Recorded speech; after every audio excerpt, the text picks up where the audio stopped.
What's up guys, hi there, Gary here for GenVFX. Welcome to a new 1x1. I know, it has been a while.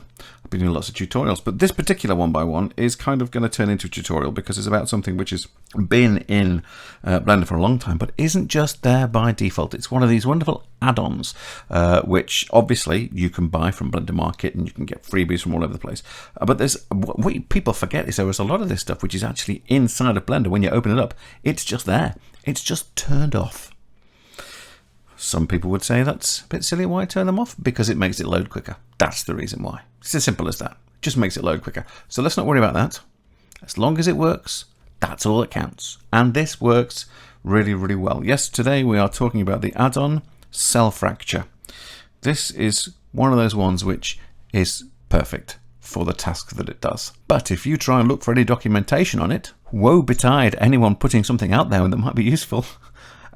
On the blender.com website, there isn't anything at all. At least nothing that will give into enough detail, really. There's a lot of video tutorials around, but I thought I'd go take it upon myself. Seeing as I do this 1x1 series of videos, it might be worthwhile for me to do one as well. So here we go. So we're in kind of what looks like a scene. You've seen I've got my screencast keys on this time around. It was a recommendation by a friend of mine, and I'm very glad that they actually said for me to do it. I did it a couple of times at the very beginning and then completely forgot about it, and I haven't bothered with it. But I'm going to go back and do it again because it's always useful to have that kind of information in the corner. Hello, look.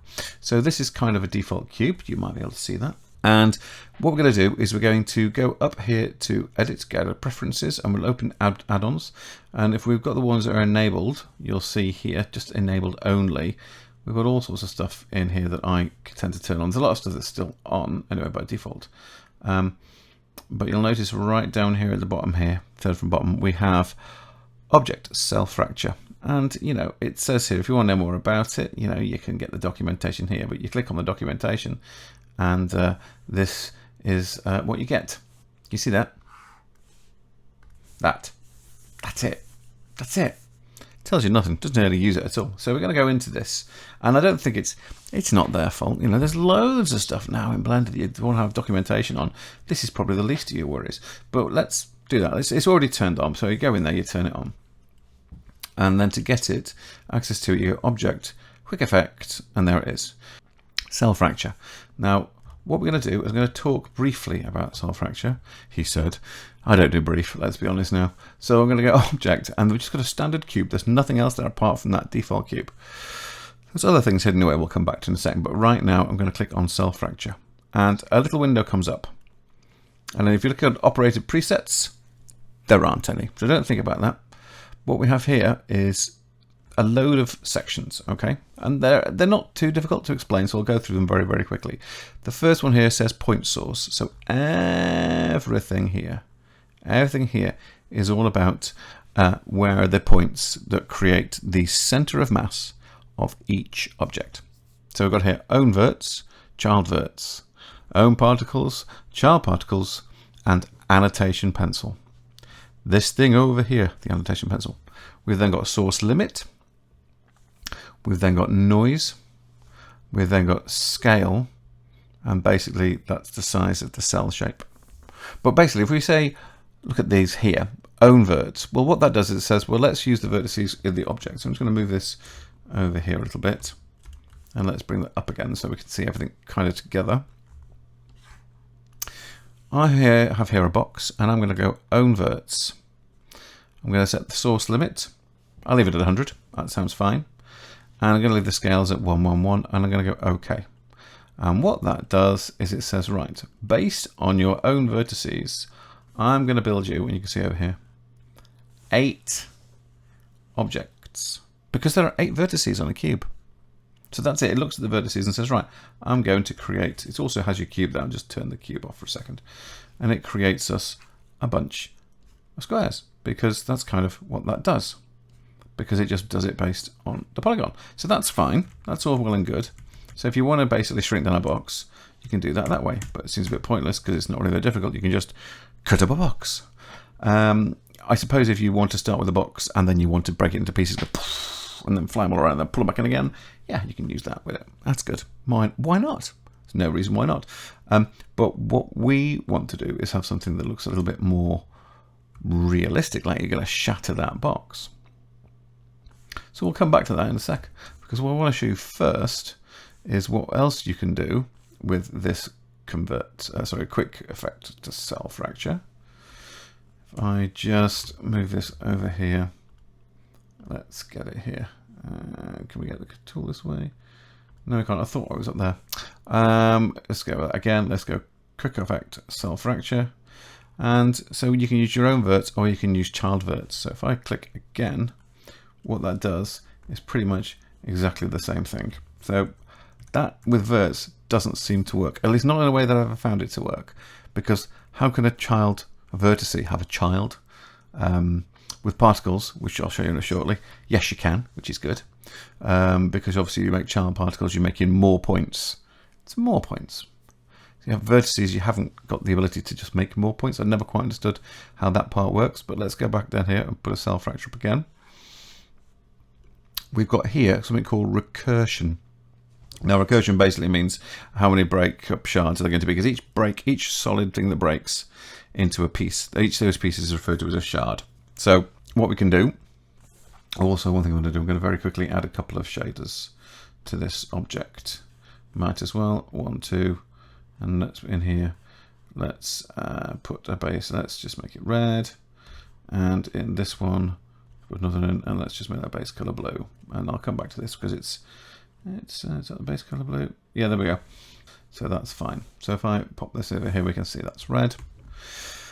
So what I'm going to do now is I'm going to go back to here. I'm going to go back to the quick effects, back to the Cel Fracture, and we're going to look here at this thing called recursion. So basically what it means is I'm going to break it once, and then I'm going to break it again.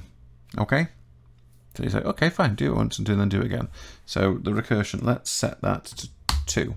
So what this is going to do is going to break up this original one using its own verts, forget the child verts, its own verts, and it's going to break up the shards into smaller shards.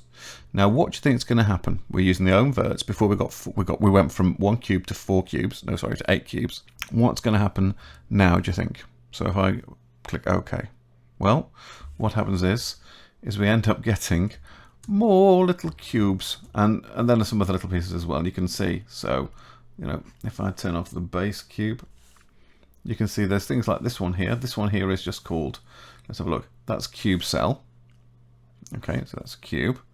And this one here, where's this one? There you go, that's cube cell 2, cell 3. So what that does is it takes a cube, makes cell 2, and then splits up cell 2 again. So that one's cell 2, cell 7. That one is cell 2, cell 2. And then if you go even further in, it's making us even smaller little cubes. Obviously, you're probably getting a little bit more fractural detail inside of your cubes as you're using these ones. So this is why you'll start getting slightly more random shapes, because the vertices that are created are saying, right, well, I've now got a vertex over here that I can use, so I might just use that one. And then we get things like that, which is like a tiny thin shard. So you start to get something which is actually quite an interesting shape. In fact, it's a really lovely shape, and could be done with, you could do some very interesting animation with it, some motion graphic kind of stuff with it. But most people, when they use a Cel Fracture, they want to fracture it into proper cells, proper little like breaks. And that's basically what I'm going to do now. Is let's just take this back, and this is where the particles come in, and they do properly come in. I'm just going to lift this up just so it's above the floor. For the sake of argument, I'd rather have it above the floor. And let's now do the whole process again. And this time we're going to go down to quick effects, and we're going to get Cel Fracture, but we don't want to use it yet. So let's not do that. What we want to do is we want to create a bunch of particles. So I'm going to add to this a particle emitter. Let's do it for a while. There we go. A particle system, and it's an emitter. And if I press play, you'll see just emitting points, and they're just all dropping away, which is what most particles do. Either drop away or they're affected by a force, whatever. But we don't want that. We want it to generate a bunch, say 500. Let's set a number here to 500. Let's set the start frame and the end frame to 1 for that creation. So that basically just goes, oh, there's 100. Boom, first frame makes us 500 particles and just drops them out of the way. Now that's no good to us either. We don't want them to vanish.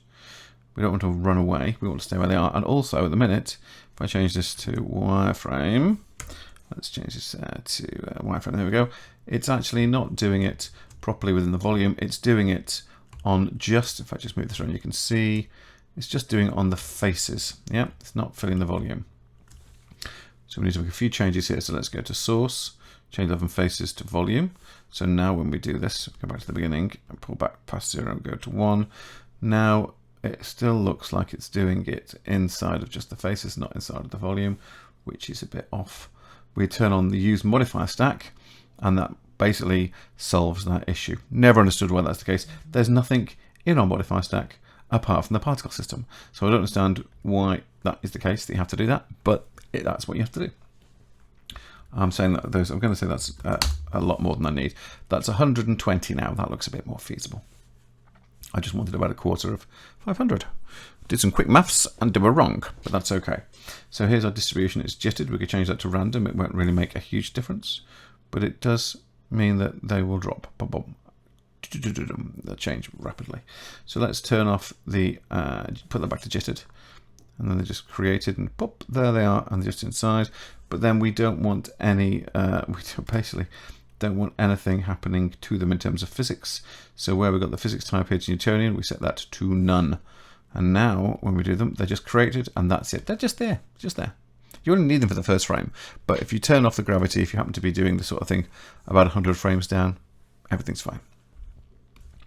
So here we're by the way, the gravity, I mean just cutting off the Newtonian. Cutting it off at its prime. So now we have our cube like this. And now if we go to break it, we go object, quick effects, Cel Fracture. We can change it to own particles like this. Our source limit, we can set that to 100, or we can set it to 120, which is the amount of dots that we actually have. Now that's when that comes in real handy. See, it doesn't matter with the own verts, because it's only like, well, I've got 10 vertices, I only want 3 shards. Yes, then you can set it to a lower number, but that's fine. And I'm going to relieve this, I'm going to leave this recursion level on 2, and I'm going to set the material to 1. Okay, so what that does is that will assign the interior faces with the color, which we put in our shader as the second one, that one there. So that is material 0, that is material 1. If we leave it as material 0, because it's, you know, the way integers work, they start at 0, we'll get red inside. If we did that, it will have blue inside. Let's go back to here. So you can see this. So let's go object, quick effects, Cel Fracture. We've got the material index to 1. We're changing it to own particles because, of course, we have particles now.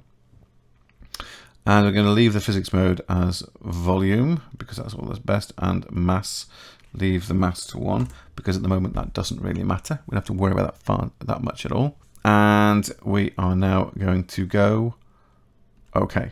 And what that does now is it does the same as it does for the other ones. It does a break, and then it goes in and it recursively re-breaks some more of them. And then it recursively will break up some more of them because we're doing two layers of this, remember. So now that's done that's all done. And I've not skipped through, this is all happening in real time.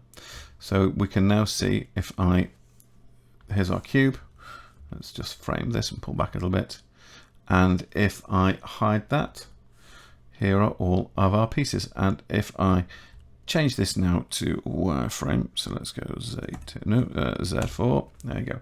You can see how every single piece that's in there has been created not based on the actual 8 vertices, but actually on the placement of the particles. And it's a Voronoi pattern, which is a standard cell fracturing sort of pattern because it makes it look like pieces of they're like proper little pieces. Now, that's all fine. You say, now what's the point of that? What can I do with that? Well, if you wanted to, and I'll do this first one. Let's go to Z6. Nope, and then that's it like that. Let's go Z2 for rendered. Let me lift this up. Can you see what we got there? Now you can see that we have the other material inside of this object. So any piece that's just on the inside, you know, it'll be just blue. All the rest are going to have blue interiors and red on the outside. Now that's very handy because it makes life a little bit easier, does it not? And you'll also notice there's a tiny gap which is between all of these, which is just enough for the sort of thing that you're doing if you're doing something with dynamics. Because fundamentally, this is why you do this kind of stuff mostly. It's to blow things up. And in a lot of cases, to blow this sort of stuff up, the best thing to do is to have something like this and then throw something at it like a ball. And if you can have the original object that sits there first of all UV'd, and then when you shatter this, all the UVs are in the right place on the outside, and on the inside you can use procedural shader. So you get that kind of like broken effect on the inside. Or you can go through and UV texture all the central parts. Oh yes, why not do that? No, just go procedural. But the thing here is that this would be much more useful if I could do something with like drop it, say for example. So we can drop it and it'll shatter. Well, we can do that. We can definitely do that. Something else, by the way, if you notice here, we've got all this stuff all over the place. I'm going to go back a couple of steps just before I start doing any little rigid explosion-y kind of things, because let's face it, that's the best part of it. But what you can do, if I just go back in history a little bit, there we go, and I think we should have the particles there. Good. Yep, just see those. I'm going to do this. I'm going to create here a new collection, and I'm going to call that collection, I'm going to call it cube bits. Okay. We're going to select this. We're going to do this again. Quick effects, Cel Fracture, and the collection we're going to type in here, because basically this will do the same as everything that we've already done. I'm going to make them even more random first of all by setting that, and I'm going to set the size to random, because with the recursive thing, obviously you have a source limit. Say how many of my shards do I want to have recursive smaller bits, and then you can clamp it to the amount of numbers basically that you have. Say when you've reached 250 points, don't go any further. I'm going to leave it set to 8 because we've got quite a few shards. I'm going to set that actually to a smaller number, even though I have got 120 of those. I'm going to set it to 60 to be literally smaller of those. Leave the recursion to there. I'm going to set it to random so the sizes are all different. We've got that there. We don't want to smooth the interior. We want those sharp. And their object, obviously you recenter that. And I'm going to put in here cube bits like that. So if this works as expected, when you do all this, it puts all of those pieces into cube bits. Give it a moment. It doesn't actually take that long. And I haven't got a really mega fast computer either. But there you go, so there's all done. But look, in cube bits, it's built me a new collection called cube bits. That's because you don't have to actually build the collection. That's it. That's what you have to do. You just type in what collection you want it to be into, and it all pops away, which is very, very nice. It's all very, very nice. And in fact, I can move that out of there, and we can get rid of the other qubits. Let's delete that one. So there you go. So now I can go here, and I can go select all objects, and they're all in there. That's great. And as you saw as you saw when it was building those, you could see it was putting the blue on. Okay, what it does is it kind of does it like a boolean-y sort of thing. I think it's kind of the way it does it to put the color on. I suppose the whole thing in its own kind of way is a bit like a boolean. It's like because of the way it works. But really, what we want to talk about now is say how to get this thing to break. Let's just do this. So we select every single object there, and what we're going to do is I'm going to shift all of these up. And at the moment we're in a global, so what I can do is I can take all of that and I can rotate them all based on the one big object. So there we go, leave that up. And then let's move that up again. And I'm going to very quickly go to object, and we're in here again, rigid body. There we go, I must have had the light as well selected. Add active. So what I've just done is I've added active rigid bodies to every single one of these objects. Every single one. I'm now going to add a new mesh. I'm going to put in let's put in a landscape. Let's do that one. Let's make it a bit more fancy. And I'm going to leave it as the standard thing that's there. I'm going to put a scale. That'll happen there. We go scale like this. And let's go SZ and let's just scale this down so it's just not quite so ridiculous and scale it up. There we go. And I'm going to this. I'm going to go, and I think there's nothing on there. There's no modifiers on that, but it is where are you? You've gone into there, haven't you? Let's just go there. Yes, let's pull you out. Pull you out and stick you in the base collection. Might as well. And that, in fact, let me do it this way. I'm going to create a collection, and let's call this land collision. And I'm going to take this landscape and drop it into here. Now, here's the important thing. You don't set collision for an object that you want a rigid body to collide to. That's only for physics, particle-based physics, or soft bodies. Now, this is a rigid dynamic. So what you have to do is create a dynamic of this for that that basically doesn't move. How do we do that? Well, we just do the same as we did, almost exactly the same, that is, we do for the cube. We go to rigid body, we go add passive. So that's also a rigid body, and they're rigid bodies. So when I press play, all those little pieces will fall, and then when they hit the floor, that landscape, they will shatter. There you go. And you'll also notice that they're sliding all over the place. Now we can move around this in real time, obviously, because the calculations aren't too bad. It's falling through the mesh. But you see, that's kind of, so if I go back to the beginning now, it's just going to do it a lot quicker because it's cached all that data. That's nice, isn't it? That's nice. What I'm going to do is very quickly going to go to this, and we're going to pull this up so we can see what we're doing here. And I'm going to pick on the physicsy based stuff, which is there. And this has the word convex hull. I'm going to change that over to mesh. So when it looks at what it's going to make connection with, it looks at all the elements of the mesh, doesn't look at a convex form, which is kind of like a rough indication of what the surface looks like, rather than a perfect indication of what the shell looks like. So we're going to set that there to mesh, and the surface response is going to turn up. In fact, let's turn off the friction and turn up the bounce. This is why I said this is going to be a bit more like a tutorial. So that when this falls, it'll hit, and every part of it will bounce off the surface, in theory. Oh, they're bouncing a little bit, not a huge amount, but they're all sliding off. Yeah, every single one of those is just saying bye-bye to the landscape. So if I play this back now, boom, all slidey, slidey, slidey. So what we'll do is set the friction to 1 and the bounce to 0, and the sensitivity margin is, I'll set that to 0.1. So when this falls now, it will go, and the pieces will kind of stay where they are. There's a little bit of motion from the fact that they are hitting each other and targeting each other and stuff. And you can see actually what a convex mesh kind of looks like, because there's one kind of caging around each of these objects, if you can see. It's just to feel that there's another object, another object around that's doing the dynamics.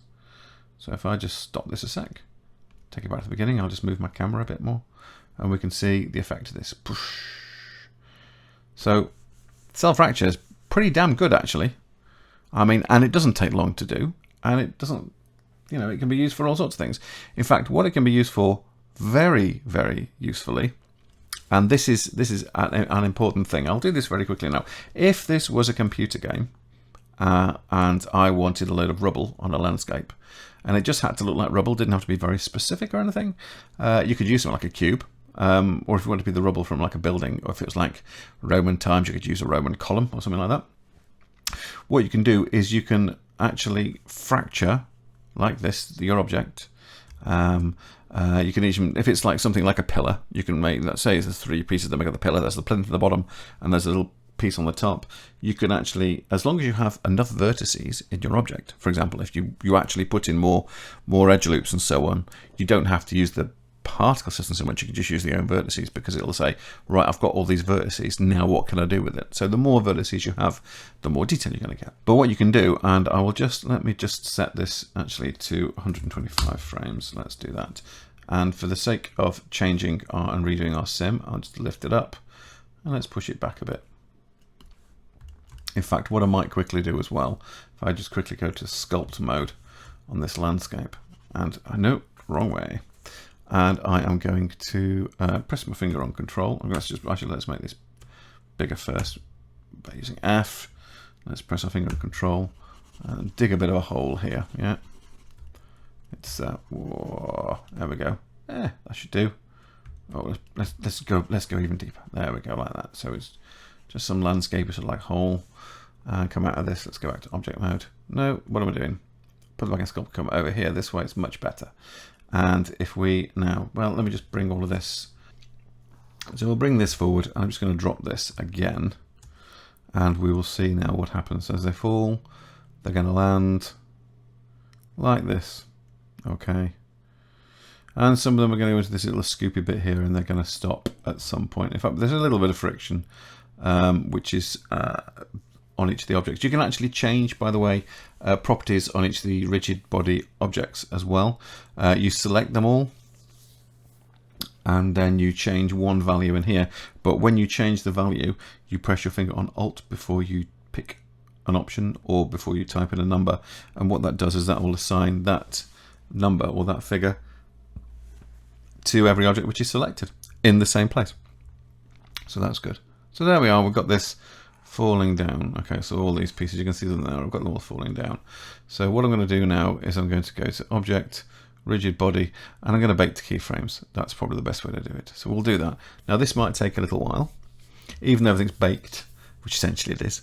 It's just going to now take all of those, and it's essentially it's going to remove all the animation from the dynamics. So there you go.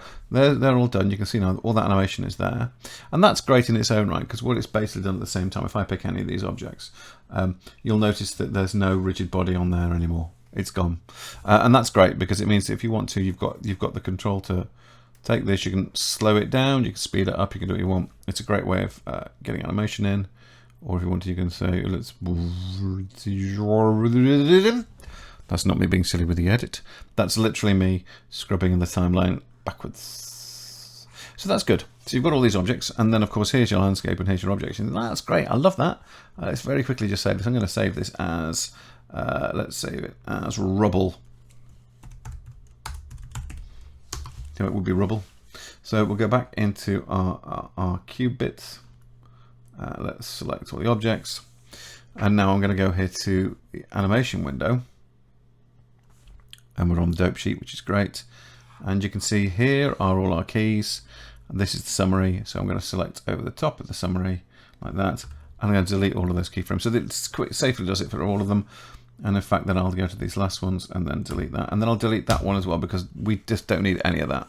But I didn't want it to basically try and pick an earlier keyframe. So now what you can do here, let's go back to the modeling. There you can see those. Look at that. Lovely. All of that stuff. What we're going to do now is we can say, right, there's our rubble into object mode, and you can just select the entire of this cube bits, selected objects. You go file, and then you can export it out as whatever you want, a filmbox file or a USD if you're inclined. An old Wavefront one, even though it says legacy, they are still used quite a bit. I still find myself using them. But the FBX, the Filmbox file, is a lot. And obviously, you've got there the Alembic, which has become most likely the most standard. And then you can load it into whatever you want. So that's really, really great. I'm going to show you very quickly now, because I'll be honest with you, I'm quite happy with that. I like that. It's not, and it's nice, and it's rubble, and it's quick. Oh. And again, it's another useful asset.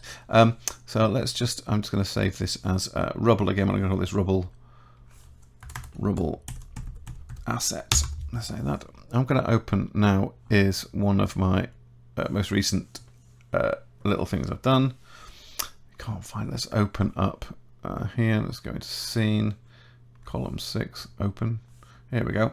Let's go to the first frame here. Now what I did here is, if I can go back to the layout window, and let's pop out of that.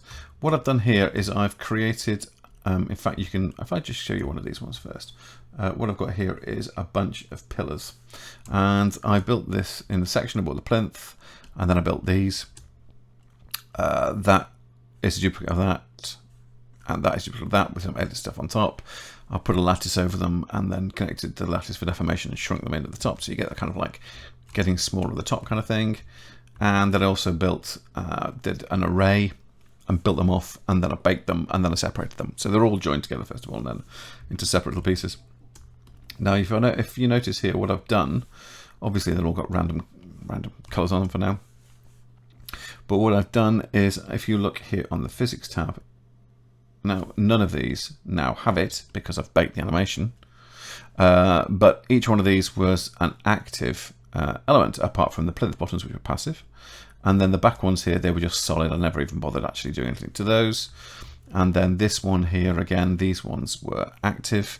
The whole of this was active. It was all broken up using...